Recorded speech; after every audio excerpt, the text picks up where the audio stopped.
Ben bir istisme göre kimde kim kiyemez de cennete düşeceğimiz. Men enemi kava aksem cennete düşemi.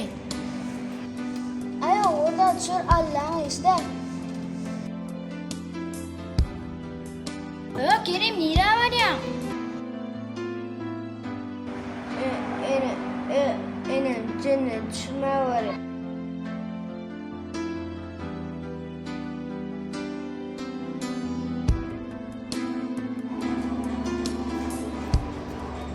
Elgilener sadaka ölürdük şurada.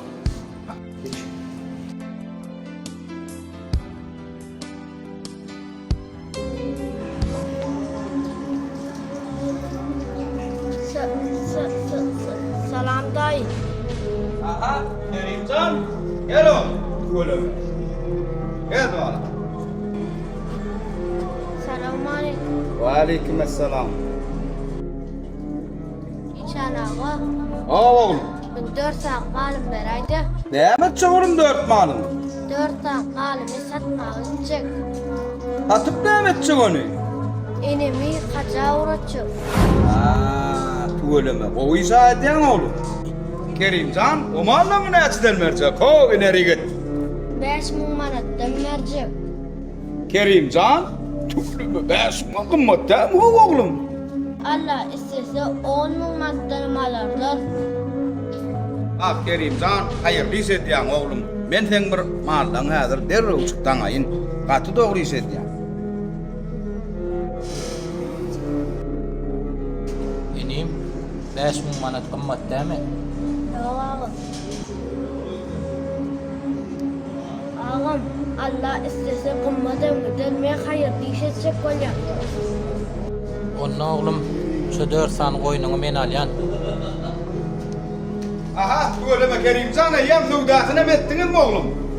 İşan ağa ayttım ha Allah istese himmet adam olur.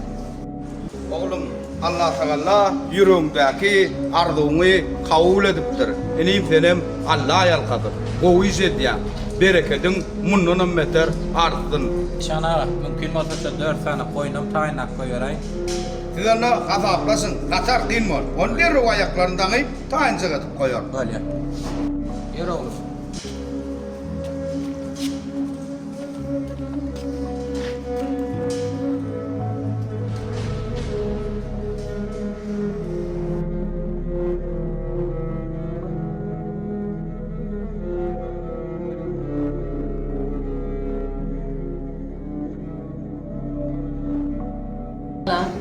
Gelin.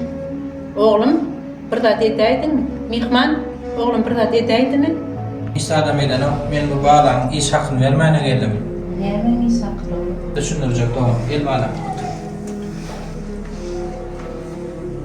Doğan, men sizin altınızdan 4 sanık mal satın aldım. Olun her birim 5.000 manattan. Yine 20.000 manat pul, şu 4 sanık malın pulu. Näme yitiraymesin diýmem özüm alyp geläýdim da ýanym bilen.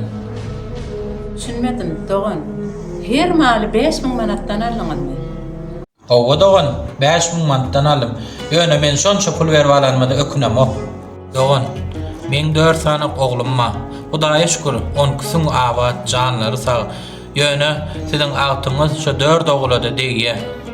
Doğan, şunça pulum bolsa da, baýlygym bolsa da ýöne ýeke birim bir gelecek meni hajak edeýin diýmekde.